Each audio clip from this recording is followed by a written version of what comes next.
పండగలే high power ఉల్లాసం high power ఉత్సాహం high power ఆరోగ్యం హై పవర్ ఆనందం గుంటూరు వారి XXL మరియు హై పవర్ హార్స్ దేశవాళీ మినపగుళ్ళు బంధాలు అనుబంధాలు మరింత దృఢంగా మరింత బలంగా. వైఎస్ జగన్ పైన డొక్కా మాణిక్యవర ప్రసాద్ చేస్తున్న వ్యాఖ్యలు చాలా అభ్యంతరకరంగా ఉన్నాయని ఆ పార్టీ నాయకులు మందపాటి శేషగిరిరావు మండిపడ్డారు. బహుశా వయసు ప్రభావంతో ఆయన ఆ విధమైన వ్యాఖ్యలు చేస్తున్నారని అభిప్రాయపడ్డారు. ఆయన భాష వలన దళితులకు అన్యాయం జరుగుతోందన్నారు. మీరు కోరుకున్నది జరగలేదని దళితులను పక్కదారి పట్టిస్తున్నారని ఆరోపించారు. ఇప్పటికీ ఎప్పటికీ దళితులందరూ జగన్ వైపే ఉంటారని స్పష్టం చేశారు. గుంటూరులో ఏర్పాటు చేసిన మీడియా సమావేశంలో మందపాటి శేషగిరిరావు మాట్లాడుతూ అసలు డొక్కా మాణిక్యవర ప్రసాద్ వైసీపీలోకి ఎందుకు వచ్చారో ఎందుకు వెళ్లారో తెలియదన్నారు. గోడ మీద పిల్లివాటంగా డొక్కా రాజకీయ జీవితం ఉందని ఎద్దేవా చేశారు. డొక్కాకు నిలకడలేదని ఆయనకు ఏం కావాలో క్లారిటీ లేదన్నారు. ఆయన్ను టీడీపీ నమ్మడం లేదన్నారు. ఇన్ని పార్టీలు మారిన ఆయన్ను ఏ పార్టీ నమ్మదని స్పష్టం చేశారు. ఎక్కడ చూసినా జగన్మోహన్ రెడ్డి గారిని పేద బడుగు బలహీన వర్గాలు ముఖ్యంగా దళిత సామాజిక వర్గం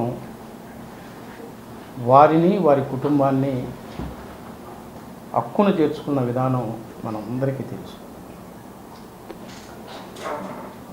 ఇప్పుడున్న పరిస్థితుల్లో జగన్మోహన్ రెడ్డి గారిని దళితులు, చిన్న సన్నకారు, పేద వర్గాలు ప్రతి ఒక్కరు కూడా ఒక దైవంగా కొలిసే పరిస్థితి. 2019 నుండి 2024 వరకు వారు ఏదైతే చెప్పారో దాన్ని తూచా తప్పకుండా అమలు చేసిన నాయకుడిగా ఈ రోజున జగన్మోహన్ రెడ్డి గారు పేదల హృదయాల్లో, ముఖ్యంగా దళితుల హృదయాల్లో ఒక సుస్థిరమైన స్థానాన్ని ఏర్పాటు చేసుకున్న విధానం మనందరికీ తెలుసు. అలాంటి వ్యక్తిని, అలాంటి కుటుంబాన్ని, అలాంటి పార్టీని ఇబ్బడి ముబ్బడి ఇష్టానుసారంగా ఏ భాష వస్తే ఆ భాష, ఏ మాట వస్తే ఆ మాట, మొన్నటి వరకు కల్కి కాంప్లెక్స్ అన్నారు. వైఎస్ఆర్ కాంగ్రెస్ పార్టీ ఆఫీస్ని కల్కి కాంప్లెక్స్తో పోల్చు. ఈ రోజున ఆంధ్ర శశికళ అంటున్నాడు.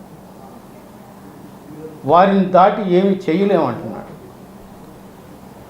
ఇది నేను చూసిన దాని ప్రకారం, విన్నదాని ప్రకారం ఇది రాజకీయపరమైన అంశంగా నేను భావించట్లా. అతనికి ఏదో వ్యక్తిగతమైన దుగ్ధతోటి మాట్లాడుతున్న తీరుగా నేను భావిస్తాను.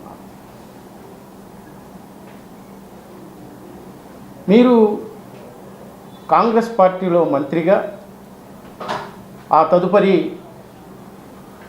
తెలుగుదేశంలోకి మారటం జరిగింది. తెలుగుదేశంలో కనీస వేతనాల చైర్మన్గా ఆ పార్టీ మీకు ఉన్నతమైన స్థానాన్ని కల్పించడమే కాకుండా దానికి క్యాబినెట్ హోదా కూడా కల్పించిన సంగతి నేను అనుకుంటున్నాను, కల్పించిందని. అది క్యాబినెట్ హోదా కూడా. ఆ తదుపరి ఎమ్మెల్సీగా మిమ్మల్ని ఉన్నతంగా ముందుకు తీసుకెళ్ళారు. మీరు ఎందుకు పార్టీ మారారు? అక్కడి నుండి ఎందుకు వచ్చారు ఇక్కడికి? వైసీపీలోకి ఎవరు రమ్మంటే వచ్చారు?